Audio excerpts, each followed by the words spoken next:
sekolah di Universitas Indonesia, Universitas 11 Maret, Universitas Brawijaya, Universitas Erlangga. Yang pertama, ini nanti akan dimoderatori oleh Mbak Ria, tapi sebelumnya Ibu perkenalkan dulu masing-masing kakak kelas kalian. Yang pertama, Mbak Izzatul Fitria. Mbak Izzatul Fitria ini dia biasa dipanggil Mbak Ria. Dia alumni MUHA 2019, diterima di Ilmu Perpustakaan Universitas Indonesia. Yang kedua, Mbak Ayunda Bening, tetapi ini belum bisa join karena ada kendala sinyal.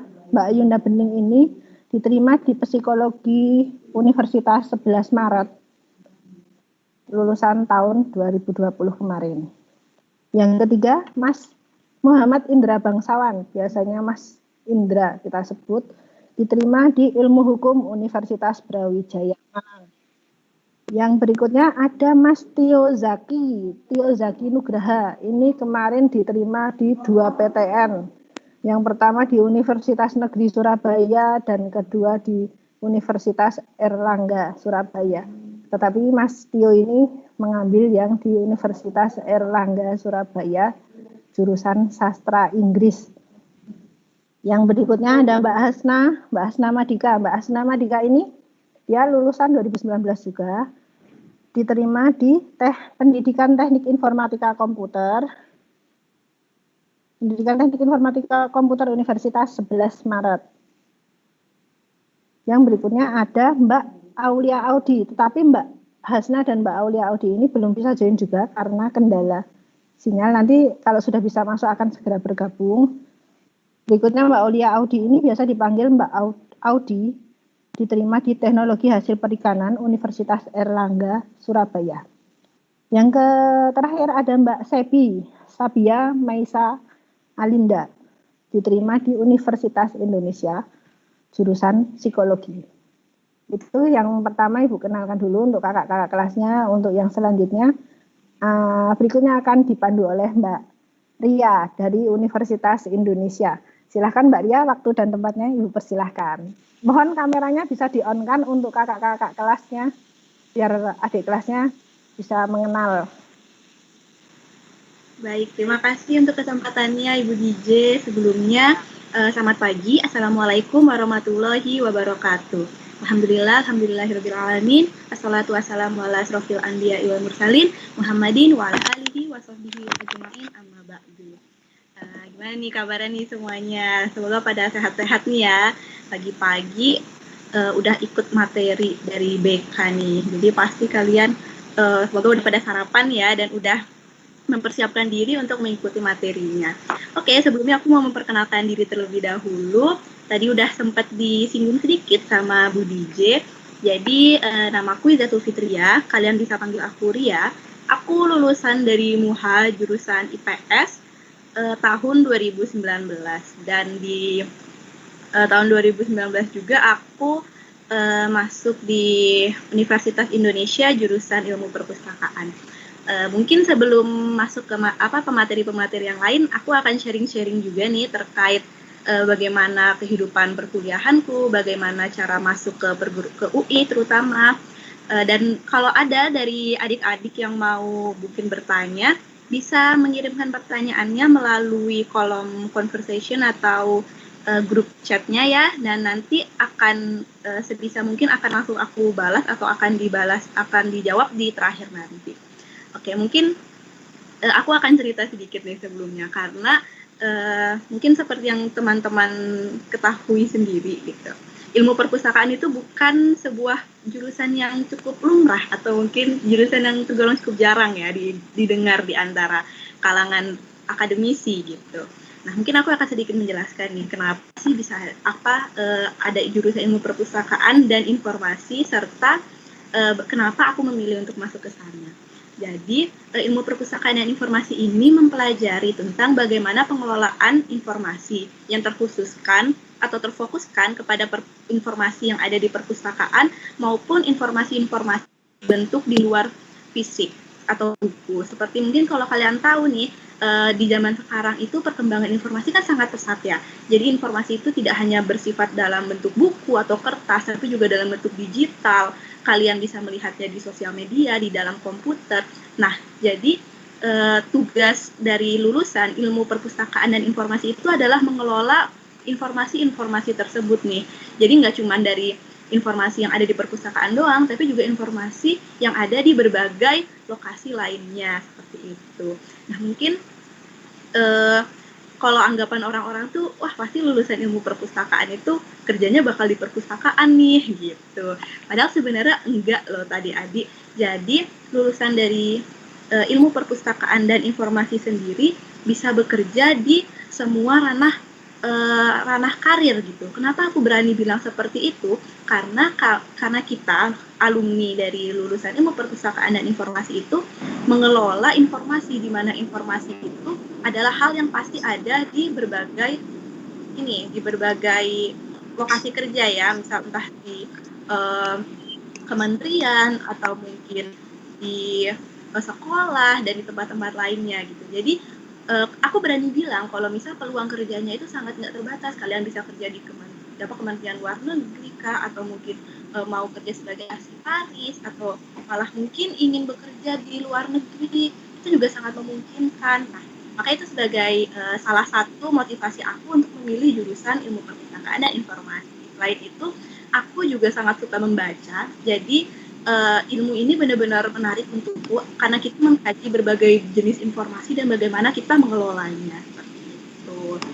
Nah, mungkin aku juga sedikit sharing terkait bagaimana aku masuk ke UI. Tapi sebelumnya aku ingin mengingatkan ke teman-teman, jika sekiranya suaraku nggak jelas, mohon diberitahu ya supaya nanti aku bisa segera memperbaiki koneksinya. Jadi di tahun 2019 itu aku mendapatkan kuota untuk mengikuti SNMPTN dan aku memasukkan dua pilihan, yaitu yang pertama ilmu perpustakaan dan informasi UI, dan pilihan keduanya itu ilmu perpustakaan dan informasi di UIN Sunan Kalijaga, Jogja. Nah, di situ sendiri ini kayak adik-adik udah beberapa juga udah selesai pendaftaran SNMPTN ya, dan jadi mungkin udah pernah merasakan juga nih gimana rasanya berperang di SNMPTN, gimana riwehnya nginput data, gimana susahnya ngupload data. Nah, itu juga dirasakan tuh sama teman-teman yang ada di angkatanku gitu. Jadi ketika di SNMPTN sendiri nih, kalau aku boleh cerita sedikit, aku juga mengalami kesulitan yang sama, website yang nge-crash dan sebagainya seperti itu. Dan berhubung karena dari MUHA sendiri di angkatanku itu belum ada alumni yang lolos SNMPTN ke UI, aku sebenarnya bisa dibilang punya peluang yang sangat terbatas gitu untuk bisa lolos, karena tidak ada kekuatan alumni yang bisa membantu aku dalam penerimaan. Namun bismillah aku tetap mencoba memasukkan ke sana, dan alhamdulillah aku berhasil diterima di perpustakaan dan informasi melalui jalur SNMPTN. Nah, itu juga nggak lepas nih dari jasa dan bimbingan dari guru-guru BK MUHA yang selalu mensupport dan memberikan pertimbangan nih terkait pilihan-pilihan yang aku inginkan, seperti itu. Jadi mungkin nih buat kalian yang ada di kelas 12, mungkin akan ada masanya pilihan kalian itu entah berseberangan dengan BK gitu, atau mungkin ada yang berbeda, tapi menurut pengalamanku dan pengalaman teman-temanku yang lain, sebenarnya bimbingan di kelas 12 oleh BK ini benar-benar membantu untuk setidaknya memperluas wawasan kita terkait bagaimana sih dunia perkuliahan gitu. Dan aku sendiri sekarang sudah memasuki semester 4, dan untuk semester 1 aku berhasil melaluinya secara sinkronus atau perkuliahan secara langsung ya, offline. Dan lingkungan dari UI sendiri aku berani bilang kalau sangat suportif dan sangat progresif kalau aku berani bilang. Jadi memang kita harus bisa mengikuti laju perkembangan pembelajaran yang ada di sana. Jadi kalau misal dalam tanda kutip, kalau misalnya kita males-malesan nih, pasti nanti kita akan ketinggalan banget sama yang lain, seperti itu. Tapi di sisi lain, lingkungan seperti itu benar-benar mendorong kita untuk menjadi terus berusaha lagi, untuk terus belajar lagi, dan tidak mau ketinggalan sama yang lain gitu.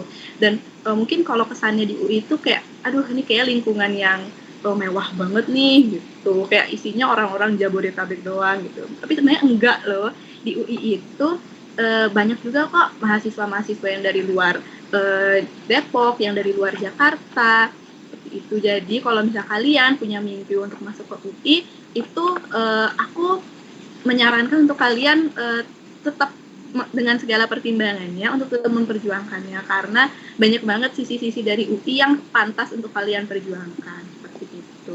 Mungkin segitu dulu nih sharing-sharing dari aku. Mungkin kayaknya aku akan beralih ke materi berikutnya nih, dan sekali lagi aku ingatkan kalau teman-teman yang punya pertanyaan boleh banget nih untuk langsung mengirimkannya di kolom komentar ya. Itu. Mungkin aku mau menyapa dulu nih pembicara berikutnya nih yang masih satu universitas sama aku nih. Nih dari Cebi. Gimana nih Cebi kabarnya? Hai. Oke, Cebi boleh nih perkenalan sedikit terkait jurusan, nama panjangnya dan hal-hal seperti itu. Oke. Hai guys, nama aku Shebi. Aku lulusan MUHA tahun kemarin banget nih dari jurusan IPS.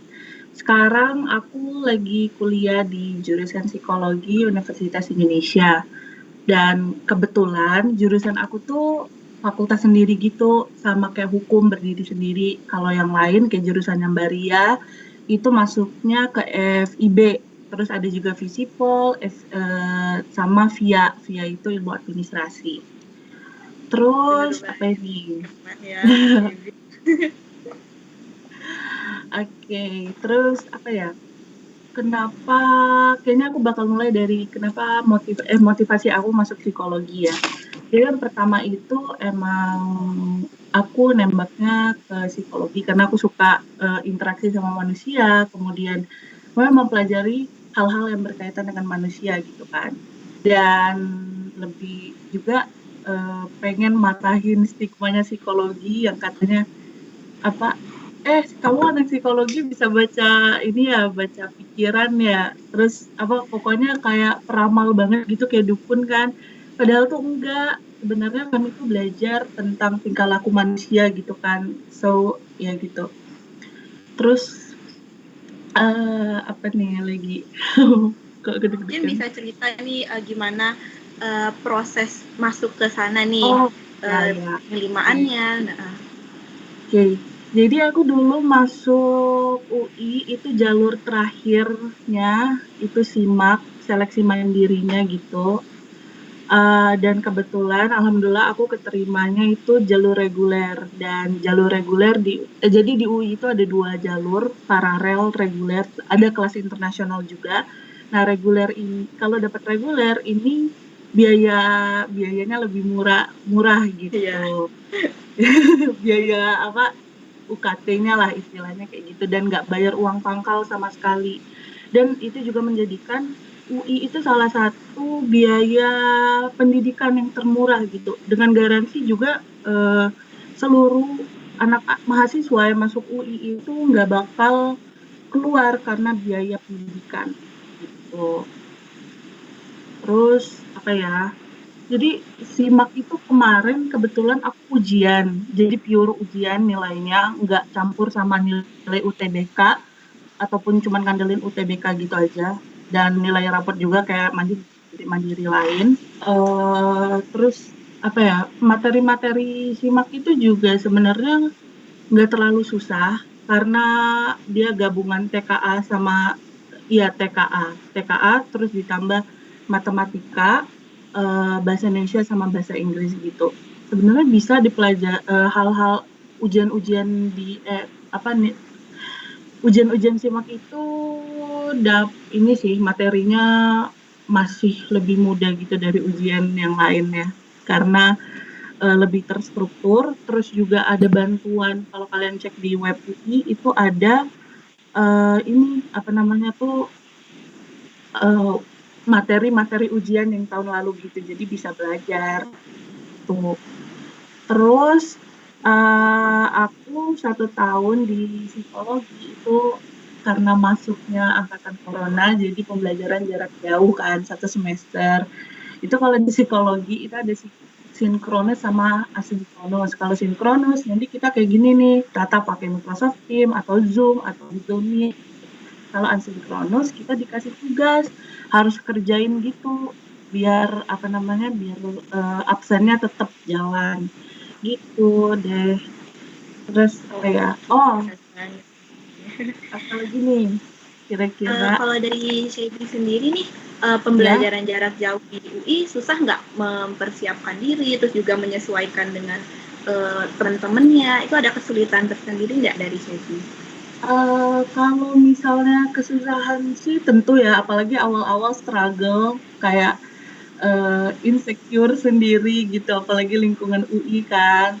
Dan tapi ternyata alhamdulillahnya lingkungan aku di psikologi itu sangat suportif, terus nggak maksudnya saling mendukung satu sama lain, jadi nggak ambis tapi ambisnya bareng-bareng gitu sih. Jadi ya lumayan bisa terbantu sama teman-temannya gitu, walaupun kebanyakan emang dari Jabodetabek, tapi juga banyak yang dari daerah, dan yang dari daerah-daerah ini nih kayak berkumpul terus kayak kenalan, kayak karena kan ini ya sama rasanya aku di UI merantau kayak gitu, dimana yang kan istilahnya dikenalnya kayak glamor banget lah istilahnya. Jadi sih kayaknya itu aja dari aku. Nanti kalau misalnya ada pertanyaan bisa ditanyain, baik di sini atau di luar. Dadah.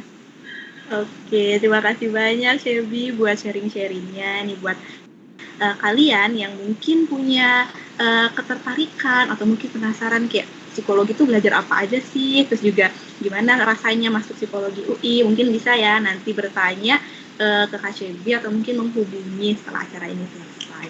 Oke nih, karena kita masih punya banyak pembicara yang lain yang gak kalah keren nih, aku bakal beralih ya ke pembicara selanjutnya. Ini satu-satunya perwakilan kita dari Universitas Brawijaya. Dan kebetulan juga nih satu angkatan sama aku, satu kelas juga sama aku. Jadi kita sama-sama merasakan perang masuk perguruan tinggi negeri gitu. Untuk Indra, gimana kabarnya Indra? Halo, ya suara aku kedengeran nggak? Masuk jelas. Boleh nih perkenalan sedikit ke adik-adik kelasnya. Terima kasih Ria atas kesempatannya. Assalamualaikum warahmatullahi wabarakatuh. Shalom, Om Swastiastu, Namo Buddhaya. Ini angkatan 2021 ya? Iya ya. Iya, 2021. 2021 berarti kita kelas 12, mereka kelas 10 ya, berarti masih sepakat ya, berarti. Iya. Mungkin ada beberapa yang mengenal kita berdua nih, tapi kayak kita so famous banget ya. Dan langsung aja sih perkenalin, nama aku Muhammad Indra Bangsawan, angkatan 2019. Kemarin aku 12 juga sekolah sama waktu di UMI yang ngajar ekonomi ya kemarin ya. Nah, aku di Universitas Brawijaya, Fakultas Hukum, prodinya Hukum, angkatan tahun 2010. Sekarang aku ya. Oke. Mungkin bisa cerita sedikit nih Indra, kayak kenapa sih alasan pilih jurusan hukum sendiri, kayak apa sih hal-hal yang menarik dari jurusan hukum, terus juga apa aja yang dipelajarin, serta mungkin kemarin diterima pakai jalur apa nih? Gitu. Ya, dengan jurusan kalau sebelumnya nih aku mau cerita soal universitas aku dulu. Universitasku itu berdirinya di Kota Malang tahun 1963 tanggal 5 Januari. Jadi udah berapa tahun? Udah tua lah. Terus di universitasku itu ada 15 fakultas.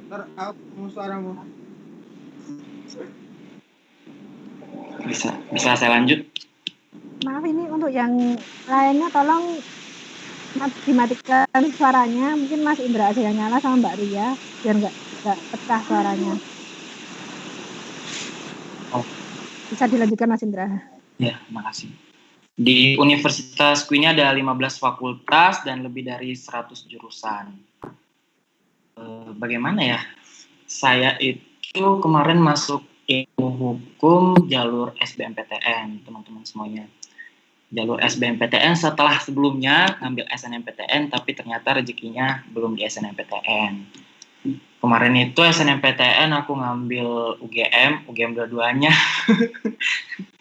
Yang rasain lah ya Ria waktu itu ya Ria ya. Ya, bagaimana rasanya rebut-rebutan jurusan nih di BK? Jadi konflik tersendiri. Terus kemarin nih ada yang menarik nih sebelumnya.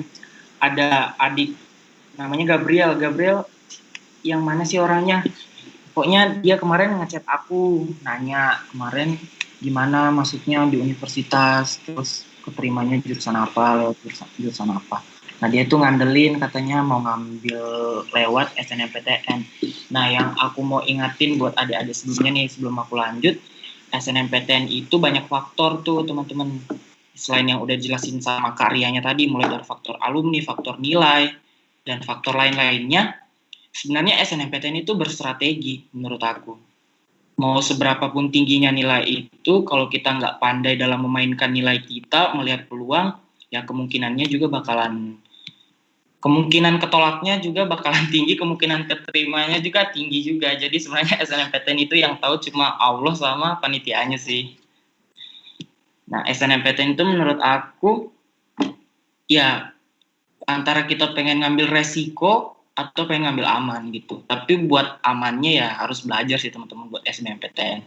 Ini bukan karena aku lolosnya SBMPTN ya. Ya benar sih karena aku lolosnya SBMPTN, tapi sebagai peserta yang lolos di SBMPTN, aku juga pengen ngajak teman-teman nih, mumpung masih ada waktu, jadi belajarlah, jangan terlalu berharap sama SBMPTN seperti itu. Lanjut nih. Mungkin di angkatan kita banyak yang ini juga di sana ya, kayak terlenanya di SNMPTN gitu. Jadi lalai belajarnya. Rasanya, oh udah gini. Nah ternyata udah lolos seleksi sekolah, terus SNMPTN-nya nasional loh ini. Nggak mungkin kan saingannya Kak Jogja gitu kan, nggak mungkin. Jadi saingannya lebih berat. Ini bukannya menciutkan minat dari adik-adik, tapi ada kalanya kita harus berbicara soal rasionalitas juga. Oke? Mungkin bisa lanjut ya. Soal jurusan aku tuh jurusan yang berdiri sendiri gitu. Jadi ada fakultas hukum, prodinya cuma satu, ilmu hukum itu doang. Nah kalau berbicara soal hukum,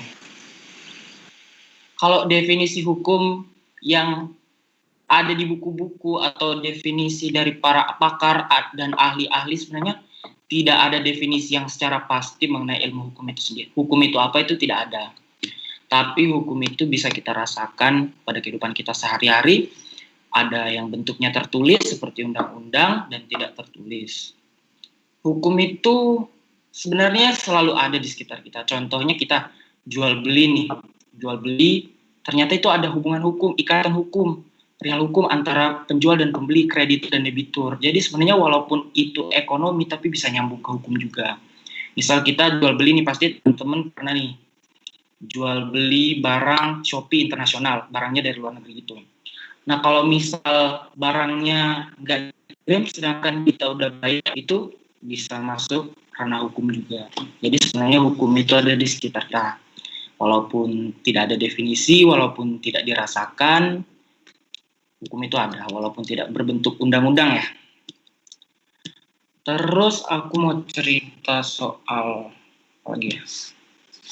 aspek pekerjaan. Kalau kita lulus sebagai sarjana ilmu hukum, aspek pekerjaannya itu banyak teman-teman. Karena hukum itu sendiri nanti kalau di universitas aku ada 6 itu. Ada beberapa konsentrasi yang bisa dimasuki nanti ketika semester 6. Mungkin hukum pidana, hukum perdata, hukum internasional, hukum tata negara, administrasi negara, hukum keluarga, dan lain-lain. Itu teman-teman bisa milih nanti, tergantung spesialisasi dan keahlian teman-teman nanti. Berbicara soal peluang kerja di dunia pekerjaan nanti ada banyak. Kalau kita misal ngambil hukum pidana, kita bisa jadi jaksa, jadi polisi, jadi hakim, jadi pengacara, itu kalau pidana. Kalau perdata juga bisa jadi pengacara, bisa buka law firm, bisa jadi notaris. Terus kalau kita ngambil hukum internasional, kita bisa jadi diplomat nantinya.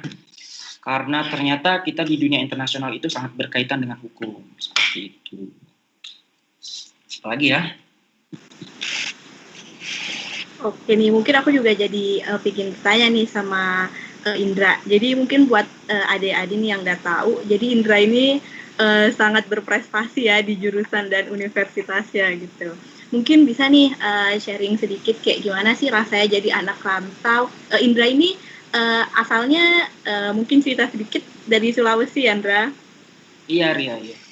Oke, jadi Indra ini di Jogja merantau, terus di Malang merantau lagi, tapi tetap bisa survive nih, tetap bisa menunjukkan progres dan prestasinya. Nah itu gimana nih mungkin caranya dari Indra buat menghandle semua itu? Gak usah malu-malu, Indra. Kamu gimana ya? Mungkin SMA udah lewat lah ya cerita, udah pasti adik-adik ada beberapa yang kenal juga sama aku. Mungkin aku cerita yang kuliah aja. Kemarin tuh kan udah keterima di Malang. Nah, kalau kita bahas soal prestasi gitu, secara nggak langsung kita harus bahas situasi fakultasku seperti apa, kampusku seperti apa. Mungkin mirip ya sama situasinya Ria dan teman-teman yang lainnya mungkin. Bahwasanya kuliah itu independen, ya independen menurutku. Udah nggak ada guru BK lagi yang bakal ngehukum seperti ini, itu nggak ngerjain PR. Nggak ngerjain PR ditagihin tuh tugasnya. Ini kamu belum ngumpulin tugas, nanti nilainya kayak gini. Kalau kita udah kuliah teman-teman, udah nggak ada deh kayak gitu. Mau ngerjain, mau ngumpulin, mau enggak juga, terserah. Tapi nanti nggak lulus. Mata kuliahnya nggak lulus. Dan kalau banyak mata kuliah nggak lulus, ya kamu ngulang terus. Kalau ngulang terus, lulusnya lama. Kalau bisa-bisa nggak lulus terus, kamu bisa di DO. Jadi dikeluarin gitu, di drop out gitu dari kampus. Akhirnya gagal dia meraih gelar S1-nya. Nah, berbicara soal itu, kalau situasi fakultasku ya, kampusku, kompetitif sih menurutku. Mulai dari gaya hidup, pergaulan, apalagi ya, prestasi. Pokoknya kalau kalian udah masuk kampus nanti, nyari jenis manusia seperti apapun itu, ada deh, mau yang benar sampai gak benar juga ada. Jadi ya, itu kembali ke teman-teman semua nanti, pandai-pandai milih teman. Aku nggak bilang harus mengkotak-kotakkan dalam memilih teman, karena emang kenyataannya kita harus milih teman, tapi boleh kita berteman dengan siapa saja, cuma ya kita harus pandai-pandai juga memposisikan diri, karena kebetulan nih berkaitan dengan pertanyaannya Ria tadi, aku ikut lomba waktu itu. Aku kan mahasiswa Fakultas Hukum, aku ikut lembaga otonomi gitu, kayak semacam UKM tapi tingkatnya fakultas. Aku ikutnya itu peradilan semu. Jadi peradilan semu itu kita kayak praktek bersidang gitu, praktek beracara dalam alur litigasi pidana itu. Jadi kita berperan sebagai hakim, sebagai jaksa, sebagai penasihat hukum. Kita itu membuat berkas, terus kita membuat tersangka, kita membuat latihan sidangnya seperti apa, dan itu memakan waktu kurang lebih 6 bulan, bertemu dengan orang yang itu saja 24 jam dan setiap hari, kecuali waktu kuliah loh ya. Sampai karantina, sampai latihan sidang. Pokoknya seru deh, seru. Dari kegiatan itu aku satu tim ada 16 orang tambah 2 orang official jadi 18. Dalam satu timku itu aku ketemu latar belakang orang-orang yang ada yang malas kuliah lah, tapi emang kepala atau isi kepalanya itu nggak main-main sih, emang dia pinter tapi emang males aja orangnya. Jadi banyak dalam satu timku sendiri itu ada banyak orang yang aku harus hadapi. Jadi ya aku berpikir-pikir lah gimana memanage berperilaku kepada si A, kepada si B, kepada si C dan lain-lain. Ya mungkin kalau kita lagi temenan sama ini, kita harus menyesuaikan perilaku dengan dia seperti ini. Dan tidak mengubah prinsip kita bahwasanya tujuan utama kita berkuliah itu ya kuliah. Kita harus lulus. Kita harus lulus dengan nilai yang kalau bisa sebaik mungkin lah kita berusaha. Jadi walaupun dalam tekanan 6 bulan yang 24/7 lelah lah intinya. Sebagai mahasiswa apalagi ikut kegiatan seperti itu, ya alhamdulillah aku bisa. Dengan latar belakang agama yang berbeda-beda. Seru deh. Pokoknya kalian jangan sampai lupa tujuan aja. Kembali ke kalian situ, kalau hati kalian kuat, mau seberapa besar tantangan di depannya tuh bisa, pasti bisa kok. Aku percaya. Gitu sih, Ria. Oke, jadi kalau aku bisa ambil kesimpulan nih, pesan dari Indra itu adalah supaya kalian itu memantapkan niat ya, dan juga mematok percaya diri nih. Sebab jangan sampai kita ngerasa minder kayak, aduh rasanya nggak mampu dia masuk PTN, aduh kayak aku mungkin masih kurang pinter, tapi sebenarnya kalau misalnya kita bisa masang niat yang tinggi dan juga punya semangat, sebenarnya bisa aja sih semuanya tercapai. Oke deh, mungkin aku bakal langsung nih berlanjut ke pemateri berikutnya nih yang udah bersama kita. Ada Audi yang sekarang sedang menempuh pendidikan di Universitas Airlangga jurusan Teknologi Hasil Perikanan. Halo Audi. Halo, Assalamualaikum warahmatullahi wabarakatuh, Mbak Ria. Waalaikumsalam. Nah, gimana kabarnya nih Audi? Alhamdulillah baik, Mbak.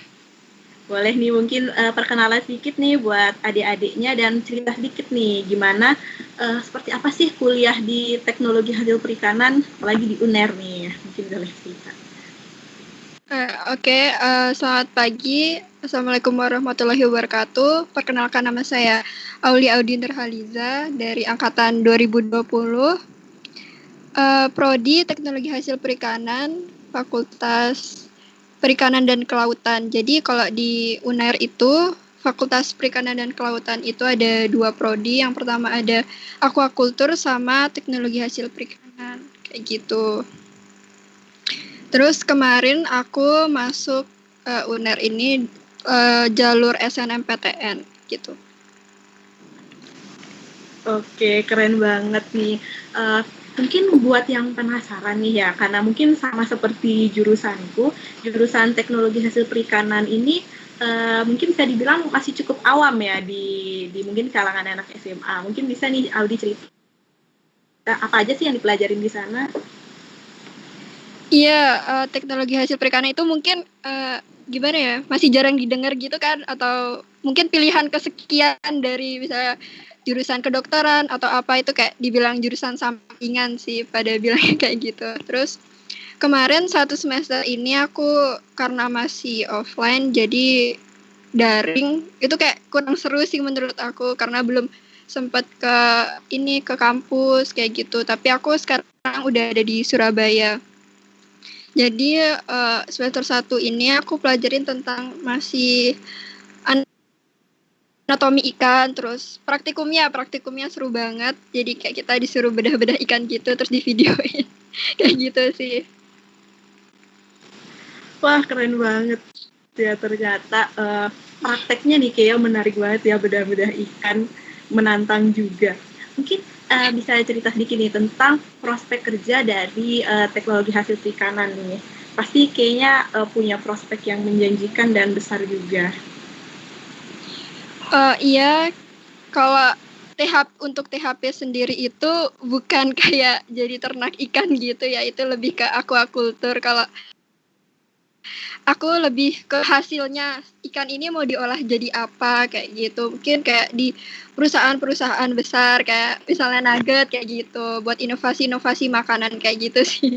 Karena orang banyak mikir kayak teknologi hasil perikanan tuh ternak lele bahkan atau gimana, itu beda ya teman-teman.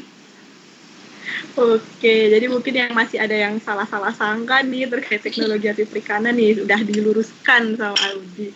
Siap. Nah, terus juga tadi kan Audi sempat cerita kalau misal lulus melalui jalur SNMPTN, betul ya? Iya, benar.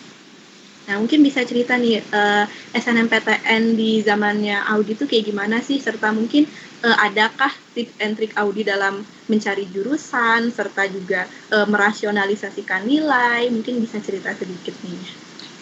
Iya, kemarin nilai aku itu di tengah-tengah yang nggak di atas, nggak di bawah, jadi kayak bingung mau masuk universitas apa, kayak gitu. Aku kayak, aduh pada milih UGM, malah pilih tinggi-tinggi, kayak gitu. Tapi kayak aku ngerasa insecure duluan gitu loh sama nilai aku. Terus nyoba nyari jurusan apa yang jarang, kayak apa ya, peluangnya besar gitu loh dengan nilaiku yang nggak bagus-bagus banget kayak gitu. Karena jujur aku orangnya dadakan banget, aku milih jurusan ini pun karena dadakan, karena kayak orang tua tuh bilang kayak jurusan itu nggak ya umum-umum aja, coba deh kamu cari jurusan yang belum banyak orang tahu, karena itu kemungkinan prospek kerjanya juga besar kayak gitu. Terus habis itu akhirnya milih perikanan. Nah, perikanannya itu ada kemarin sih milihnya tuh antara UGM sama UNER, tapi karena UGM itu kayak udah ada Rafif juga teknologi hasil perikanan juga, itu ngelihat karena dia prestasinya lebih banyak, ya udah aku nyari di universitas lain aja kayak gitu. Kemarin sempat rebutan juga jurusan sama teman-teman, kayak yang lain tuh pada bingung aku di sini, tapi aku kayak ya udah diem aja. Terus habis itu mohon maaf ya, kemarin tuh teman ada yang nyepelein jurusan aku kayak gitu, itu kerja ngapain sih kayak gitu, seriusan ada sih yang kayak gitu. Pasti ada yang kayak gitu ya dia. Iya. Bener. Jadi mungkin ini berhubungan juga ya sama tadi yang diceritain sama Indra terkait SNMPTN itu benar-benar terkait ini nih, strategi serta bagaimana kalian bisa rasionalisasi nih gitu. Dan memang pas pemilihan kayak gitu gak jarang ya ada slack sama temen gitu, rebut-rebutan. Di zamanku juga kayak gitu soalnya. Bener. Iya sih, itu pasti. Nah, karena Audi sendiri juga masuknya ketika udah ini nih ya, pembelajaran asinkronus atau online gitu. Itu ada nggak kesusahan-kesusahan dalam mengikuti pembelajaran atau mungkin dalam beradaptasi dengan lingkungan perkuliahan? Mungkin. Pasti ada, soalnya kayak kaget gitu karena beda juga sama SMA kan, kayak wah deadline-nya mepet banget atau gimana, aku bingung ngerjain padahal itu sederhana, tapi karena kita kaget jadi kayak bingung. Terus aku sebenarnya sampai ke Surabaya buat nyari teman, seriusan aku sampai ke Surabaya buat nyari teman, buat kayak ini gimana caranya kayak gitu. Terus kenalan juga sama beberapa cutting kayak gitu biar bisa dibantu kayak gitu. Oke, benar-benar memang punya relasi ketika kuliah itu memang benar-benar penting ya. Jadi nggak cuma mengutamakan akademisnya aja, tapi juga bagaimana kita punya relasi nih supaya turut membantu kita ketika kuliah nih. Keren banget ya Audi. Nah, nanti buat teman-teman yang sekiranya punya pertanyaan untuk Audi bisa dikirimkan melalui room chat-nya ya. Dan mungkin untuk sekarang aku mau beralih lagi nih ke bicara yang selanjutnya nih, yang udah bergabung sama kita, sama-sama dari UNER juga. Aku mau panggil Tio nih. Halo Tio, udah bergabung bersama kita belum? Halo, udah. Ada suaranya nggak? Iya. Ada, masuk. Iya, Tio Assalamualaikum. memang on cam. Apa? On cam ini? Tio on cam? Oh, on cam. Oke, siap. Yeah. Lanjutkan Tio. Iya, Assalamualaikum warahmatullahi wabarakatuh. Perkenalkan, nama saya Tio Zaki Nugraha, bisa dipanggil Tio. Saya dari Universitas Airlangga, jurusan Sastra Inggris. Oke. Nah, melewati mungkin jalur mandiri. Jalur mandiri ya. Artinya ini ya, beda sama Audi tadi. Mungkin bisa cerita sedikit nih tentang jurusan atau universitasnya Tio nih. Mungkin latar belakang milih Sastra Inggris ke UNER juga. Dan oh iya, tadi juga sempat diceritain nih kalau Tio ini keterima di 2 PTN sekaligus gitu. Terus kenapa akhirnya memilih UNER gitu? Mungkin bisa cerita. Yang dari milih UNER dulu ya. Itu pertama nanya Bu DJ. Bu DJ masih jadi BK aku kan. Bertanya, Bu lebih baik UNESA atau Universitas Airlangga? Bu DJ menyarankan di Universitas Airlangga. Jadi seperti itu aja. Oke, ternyata sangat simpel ya. Ternyata Tio ini punya kepercayaan yang sangat tinggi kepada Bu DJ. Mungkin boleh cerita nih, kenapa milih sastra Inggris gitu? Dan apa emang sastra Inggris ini Tio pilih di 2 universitas suka atau mungkin di UNER sastra Inggris, terus di Universitas Negeri Surabaya beda lagi gitu? Iya, semua saya pilih sastra Inggris, SBM juga sastra Inggris. Emang udah minat dari kecil, nggak kecil juga sih, SMP kelas 9 udah mulai minat sastra Inggris. Ternyata memang dari ini ya, minat Iya. yang sudah lama gitu. Ada sih PTN yang lain dari luar sastra Inggris, tapi nggak saya ambil karena bukan minat. Jadi ada minat universitasnya juga nih, barangkali. Enggak. Itu kayak gimana ya? intinya tuh mandiri semua, dibayarin mama, daftarin semua. Jadi kalau nggak ada sastra Inggris, ya pilih yang lain, pilihan mama. Jadi yang dipilihan mama nggak aku ambil, hanya pilihan aku aja yang diambil. Oke, wah ini Tio nih cukup unik juga nih ya, sistem masuk perguruan tinggi ya nih, kayak Iya. agak-agak jarang nih ketemu cerita kayak gini nih, menarik ya. Oke, terus setelah masuk sastra Inggris nih, karena juga Tio kan masuknya ini ya setelah pembelajarannya online gitu, apakah sesuai ekspektasi kah, mengingat Tio nih dari awal emang udah ngebet banget nih pengen masuknya sastra Inggris gitu, terus begitu masuk kuliah gimana nih rasanya, puas kah atau mungkin kayak oh ternyata begini doang gitu? Alhamdulillah sedikit puas, meskipun pelajarannya seperti anak klesan untuk semester pertama. Sampai ada yang bilang tuh, Sasing lulusannya jadi bule, Sasing lulusannya jadi lebah ganteng, jadi Penakatsuki. Ya itu Ya, ya bisa, itu bisa, tapi ya translator bahasanya, jangan lebah ganteng juga. ya dibuatnya sering nonton film pasti paham nih yang dimaksud Tio apa. Oke deh. Terus juga terkait ini nih, gambaran dari lapangan kerja nih kan, kalau sekarang nih milih jurusan nggak bisa main-main ya, ada pertimbangan lapangan kerja ya nih. Apakah mungkin ada cita-cita khusus nih yang ditargetin sama Tio, kayak oke, habis lulus dari Sasing pengen masuk di pekerjaan ini gitu, atau mungkin bisa cerita nih? Iya ada, kalau kesampaian, amin lah ya. Pengen jadi duta besar, bisa soalnya. Sama jadi, kalau enggak translator di suatu perusahaan, antara dua itu. Oke. Tapi terkait prospek kerja dari Sasing secara luasnya juga nih, apakah memang mungkin bisa diceritain apakah cuman ke arah yang penerjemah saja kah, atau mungkin sebenarnya Sasing itu punya prospek yang lebih luas lagi loh gitu, gimana tuh Tio? Ada juga sih yang kewirausahaan, entrepreneurship, nanti ada di semester 2 kalau nggak salah. Itu juga bisa dipakai untuk bisnis.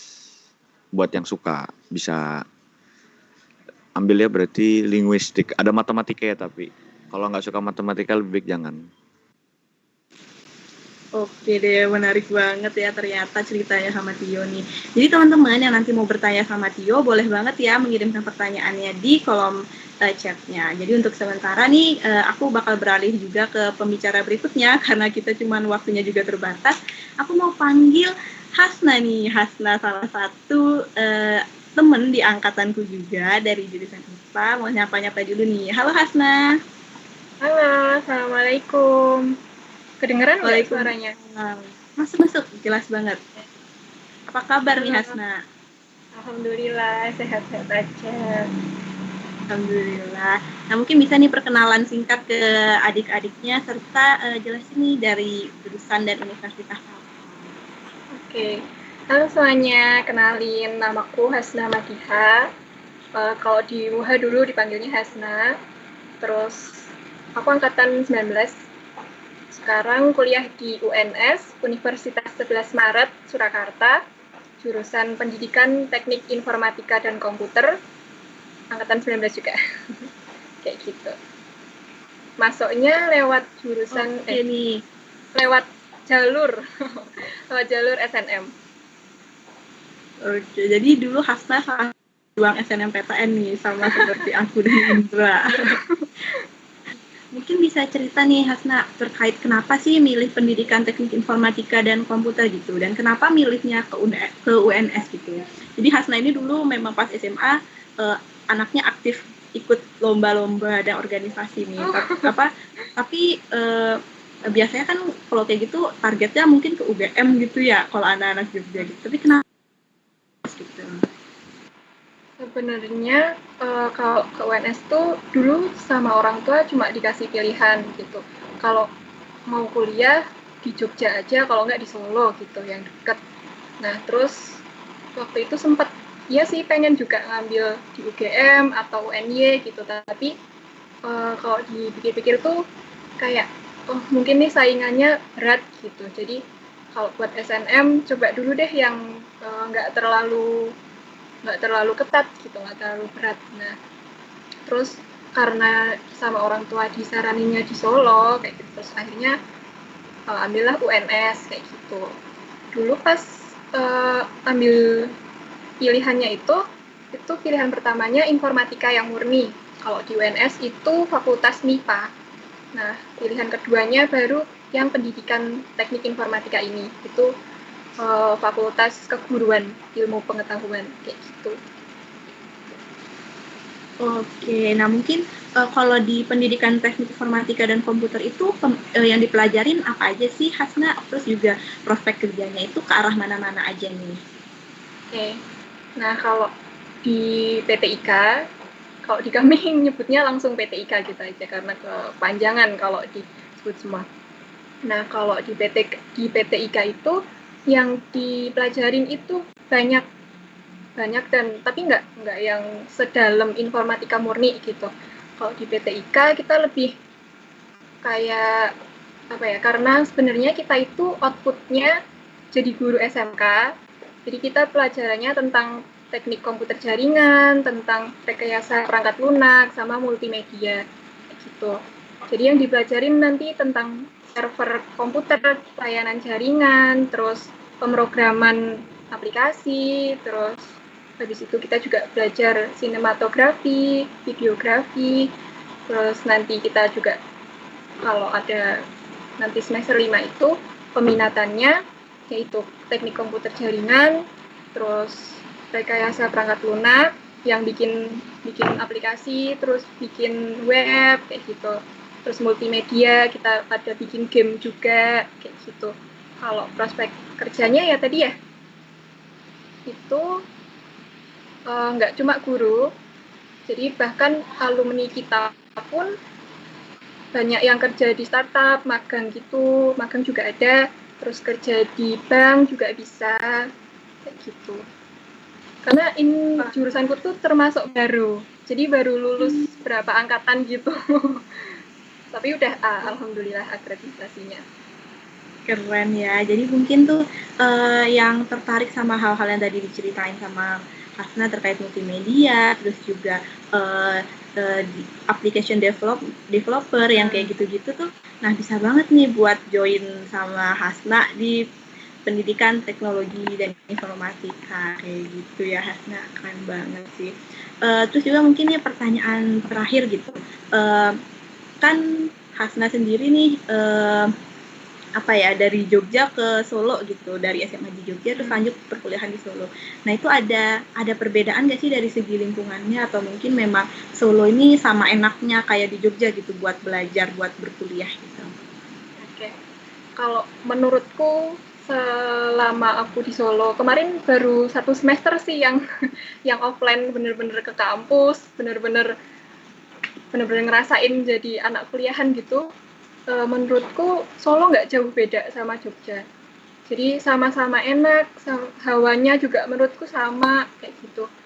Terus teman-temannya juga alhamdulillah nggak yang gimana ya, nggak yang beda banget sama di Jogja gitu. Jadi adaptasinya alhamdulillah nggak susah, nggak yang berat juga. Kalau mungkin tadi kayak ada yang insecure lihat temen kok lebih gini, tetap ada, cuma pergaulannya yang alhamdulillah aman-aman aja kalau di Solo. Oke, jadi buat teman-teman adik-adik nih mungkin bisa dijadikan salah satu opsi juga nih lanjut berkuliah di Solo ya Hasna ya. Apalagi udah punya alumni dari MUHA nih buat membimbing. Oke, makasih ya Hasna buat sharing-sharingnya. Iya, sama-sama. Oke, nah jadi kita udah sharing-sharing nih sama kakak-kakak alumni MUHA yang berhasil masuk ke perguruan tinggi negeri gitu. Nah, sebenarnya ada materi dari Kak Bening juga, tapi sayangnya Bening belum bisa hadir nih di kesempatan kali ini. Jadi mungkin aku serahkan ke Bu DJ dulu untuk sesi berikutnya. Kepada Bu DJ dipersilahkan. Terima kasih Mbak Ria. Ya, Assalamualaikum warahmatullahi wabarakatuh. Ini Mbak Bening karena terkendala sinyal, jadi belum bisa bergabung sampai sekarang. Nah, Mbak Bening sebenarnya sudah memberi mau PowerPoint yang mau disampaikan, tetapi PowerPoint-nya banyak, jadi Ibu ringkas aja karena nanti takutnya keburu sholat Jumat.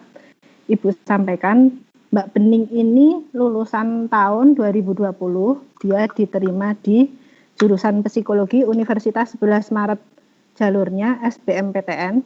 Nah, kok dia itu sebenarnya anak IPA, tetapi diterima di psikologi. Nah, pinternya Mbak Bening ini dia milih psikologi tapi yang anak IPA yang masuknya ke ranah saintek. Jadi Ibu jelasin anak-anak yang mungkin anak IPA pengen masuk ke jurusan psikologi, sebaiknya mengambil perguruan tinggi yang menyediakan psikologi tapi ranahnya saintek, seperti Universitas Padjadjaran, Universitas Andalas, Universitas 11 Maret, dan Universitas Hasanuddin. Nah, jadinya tolong dipertimbangkan itu, jadi jangan asal ngambil aja, tapi dipertimbangkan juga yang dipelajari di SMA juga biar tidak percuma, biar tidak 2 kali mikir untuk anak IPA yang pengen ke psikologi. Tolong pilihlah jurusan psikologi yang masuk ke ranah saintek. Singkatnya seperti itu. Nanti tentang psikologinya nanti prospeknya seperti apa, prospek di psikologi itu banyak. Karena psikologi nanti akan dipecah-pecah lagi. Ada psikologi anak, psikologi industri, psikologi klinis, itu macam-macam. Nanti bisa dipelajari di Google, bisa. Nah, itu tadi pesannya Mbak Bening seperti itu. Nah, ini Ibu tidak sampaikan PowerPoint-nya karena PowerPoint-nya terlalu banyak, nanti takutnya keburu Jumatan. Itu Mbak Ria singkatnya. Terima kasih. Sesi tanya. Ya. Oke, terima kasih Bu DJ. Nah, sekarang kita akan beralih ke sesi tanya jawab ya. Bagi adik-adik yang tadi mungkin udah mendengar sedikit sharing-sharing dari aku, dari Indra, dari Audi, Shebi, Tio, serta Hasna. Mungkin bisa nih mengirimkan pertanyaannya terkait mungkin dunia perkuliahan kayak gimana sih, terus juga terkait bagaimana cara masuk atau mungkin memilih jurusan nih. Siapa tahu kalian masih bingung gitu terkait apa ya kira-kira yang cocok buat aku, seperti itu. Dipersilahkan buat yang mau masih penasaran gitu dan mungkin masih pingin tahu lebih banyak lagi. Oh, bisa angkat tangan, tombol tangannya diangkat, tombol tangannya diklik, nanti kita kasih waktu untuk membuka kameranya terus bertanya. Jadi nggak usah lewat chat, chat nggak masuk-masuk. Oke, benar gitu. Terus ya yang mau angkat tangan. Boleh masuk angkat tangan terus nanti langsung bertanya mau ditujukan kepada siapa. Silahkan anak-anak manfaatkan kesempatannya. Ini yang angkat tangan malah Mas Tio. Mas Tio mau bertanya apa? Ini barangkali ada yang nanya kayak, Kak gimana sih keketatan masuk di jalur ini, jurusan ini, gitu. Ada yang penasaran gitu, atau Kak aku masih bingung nih milih jurusan, enaknya gimana ya, atau aku nggak dikasih ngerantau. Nah siapa tahu tuh ada yang penasaran sama yang kayak gitu. Ya kemarin ada yang tanya sama Mas Indra, itu bisa tanya di sini. Mas Gabriel bisa bertanya ke Mas Indra mungkin yang ingin ke Brawijaya.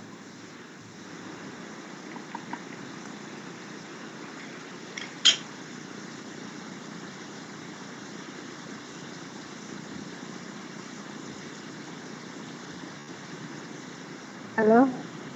Ini kalau nggak ada yang ditanyakan, Ibu tanya ya. Pada Ibu tidur tanya. kan? Silakan Ibu. Iya ya, pada tidur Iya. cuma kamera. Soalnya saya biasa juga gitu. Ini ya, Ibu tanya tentang kegiatannya di UKM di sana. Kan ini pandemi tuh, terus UKM apa jalan apa enggak sih kalau sana? Di mana ini yang bisa jawab siapa? Mbak Ria atau Mas Indra atau Mbak Sebi? Atau Mbak Audi? Mungkin boleh saya duluan. Karena kebetulan saya juga aktif di UKM, baik ketika offline maupun sedang online sekarang gitu. Ketika online sendiri memang kegiatan itu tetap diberlaksanakan gitu untuk UKM yang saya ikuti. Mungkin ini akan berbeda di UKM yang diikuti oleh teman-teman yang lain. Nah, jadi untuk UKM yang saya ikuti sendiri, saya ikut namanya KSM Eka Prasetya. Itu adalah UKM keilmuan yang fokus pada penelitian, kajian literasi, serta kepenulisan di UI gitu. Nah, jadi ketika kita sedang online begini, kegiatan-kegiatannya itu dialihkan kepada online semua, seperti misal kayak webinar, terus juga materi-materi terkait kepenulisan riset ilmiah, dan seperti itu. Terus juga kegiatannya itu termasuk pembuatan kajian populer ilmiah, terus juga pembuatan penelitian yang nantinya akan dialihkan ke Google Scholar serta diterbitkan. Jadi kegiatan-kegiatannya memang sebisa mungkin dipadatkan untuk bisa dijadikan dan dilaksanakan secara online, tapi juga punya output atau hasil yang sama bermanfaatnya ketika kita sedang melakukan kegiatan secara offline. Seperti itu. Mungkin yang lain bisa cerita, mungkin yang teman-teman. Aku aja, Ri, aku aja. Boleh, moderator? Boleh, silahkan langsung saja, Indra. Oke. Ini ya berkaitan dengan pertanyaan yang tadi ya. Kalau tempatnya Ria itu diusahakan secara online, tempatku sebaliknya. Tempatku tuh kalau masih bisa secara langsung ya diusahakan gitu. Walaupun mungkin beberapa teman-teman ada yang dari luar Malang juga ya. Misal aku yang dari Sulawesi, karena posisinya sekarang aku ada di Malang ini. Karena kebetulan kegiatan Desember kemarin ada musyawarah besar. Itu sempat aku obrolin juga sama Ria ya. Itu sempat aku obrolin. Karena kegiatan musyawarah besarnya itu harus dilaksanakan secara langsung. Kalau kalian ada di Malang sih gitu. Itu organisasi aku. Jadi kalau khusus fakultasku, memang ada beberapa kegiatan yang harus, mau nggak mau itu harus tetap ketemu. Kalau masalah protokol kesehatan ya kembali ke pribadi masing-masing, itu bukan ranah saya untuk membicarakan. Jadi saya cuma mau tahu kondisi di lapangan aja. Makanya nggak semua fakultas, nggak semua jurusan, nggak semua organisasi itu online. Contohnya aku sekarang ada di Malang. Oke, jadi kalau di tempatnya Indra dan terutama nih di jurusannya Indra seperti itu, Bu DJ. Dan ini juga ada pertanyaan nih dari Sita. Boleh saya langsung bacakan, Bu? Boleh. Oke, ini pertanyaannya lebih mengarah kepada Hasna ya, terkait teknik informatika nih. Pertanyaan dari Sita adalah, Kak, mau nanya dong, katanya di teknik informatika harus pintar matematika ya. Jadi gimana caranya untuk survive ketika minat kita besar di jurusan itu, di teknik informatika, tapi kita juga lemah di salah satu bidang yang utama di jurusan itu. Terima kasih. Oke Sita, jadi mungkin kepada Hasna dipersilahkan nih untuk sharing-sharing sedikit.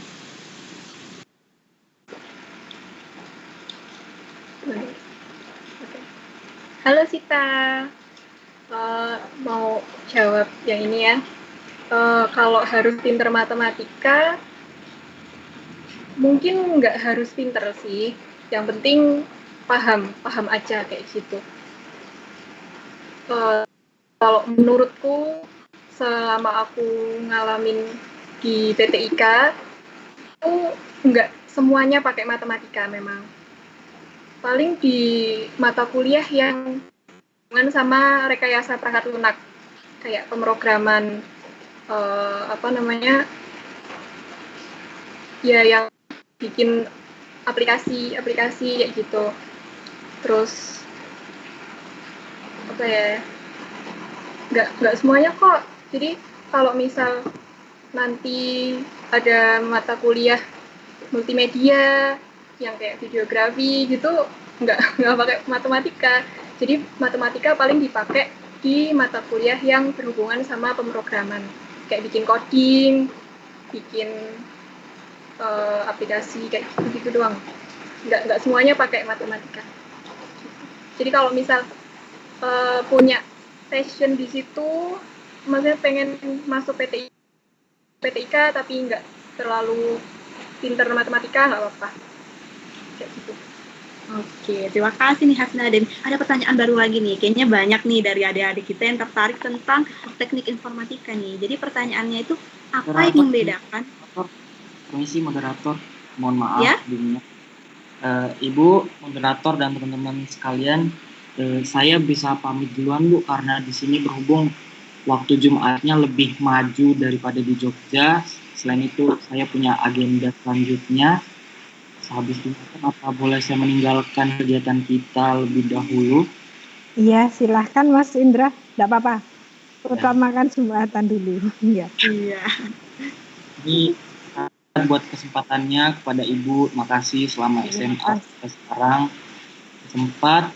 Mungkin kalau ada pertanyaan bisa dikirim hubungi secara personal aja, tapi jangan lupa kenalin diri dan dapat nomornya dari siapa gitu. Jadi emang Indra terbuka ke orangnya, jadi kalian boleh ya tanya ke Indra langsung. Ya.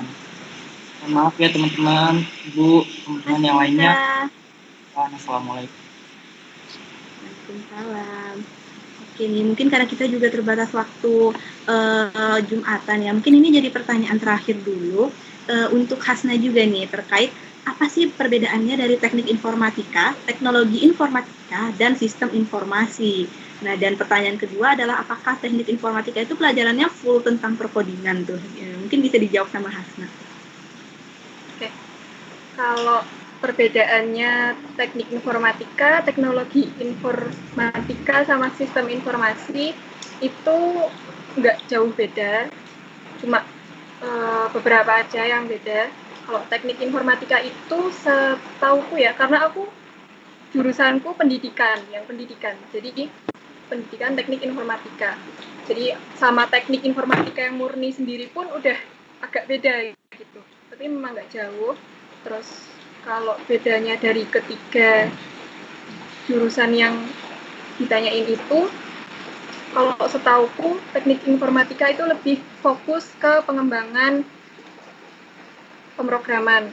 Dia bakal, terus kalau tanya apakah full perkodingan, kalau teknik informatika full, yang murni yang di FMIPA itu ya, itu setauku dari cerita temenku yang di jurusan itu juga full perkodingan kayak gitu.